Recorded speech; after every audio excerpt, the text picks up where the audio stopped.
Hi friends, welcome back to my family kitchen vlogs. ఇవాల్టి మన special recipe కజ్జికాయలు ఎలా చేయాలో తెలుసుకుందామా. ముందుగా ఎండు కొబ్బరి, చక్కెర అలాగే జీడిపప్పు మిశ్రమాన్ని రెడీ చేసుకోవాలి. ఆ తరువాత గోధుమ పిండిని సాఫ్ట్గా కలుపుకోవాలి.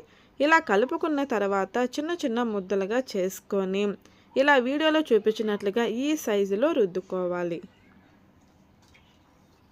ఇలా రుద్దుకున్న తర్వాత కజ్జికాయలు చేసే మేకర్కి అంచుల వెంట కొంచెం పిండిని అప్లై చేసుకోవాలి. ఇలా చేసుకోవడం వలన అంటుకోకుండా వస్తాయి.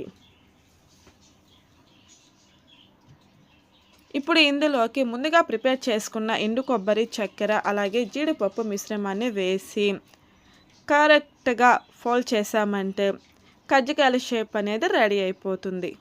చూసారు కదండి, కొంచెం ఓపిక ఉండాలే కానీ మంచి రెసిపీ అయితే తయారైపోతుందండి. చూసారు కదా ఎంత పర్ఫెక్ట్గా వచ్చిందో. ఇలా అన్నింటినీ రెడీగా చేసుకోవాలి.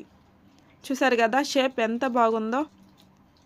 ఇలా అన్నింటినీ రెడీ చేసుకున్న తర్వాత డీప్ ఫ్రై చేయడం కోసం ఆయిల్ని వేసి హీట్ చేసుకోవాలి.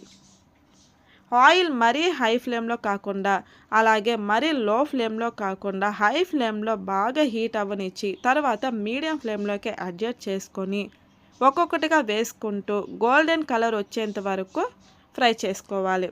అంతే అండి, చాలా అంటే చాలా ఈజీ కదా. మరి మీరు కూడా ట్రై చేస్తారా? మీరు కూడా తప్పకుండా ట్రై చేయండి. చాలా అంటే చాలా టేస్టీగా ఉంటుంది. ఇవి వచ్చి మా కడప స్టైల్లో చేసామండి.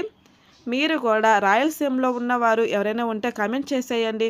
అలాగే పండగకి మీరేం రెసిపీస్ చేశారో కమెంట్ చేస్తారా? మరి మీకు నచ్చినట్లయితే ఇలాంటి మరిన్ని రెసిపీస్ కోసం మా ఛానల్ని సబ్స్క్రైబ్ చేసుకోండి. అలాగే ఇలాంటి మరిన్ని రెసిపీస్ మీకు కావాలంటే కమెంట్ చేసేయండి.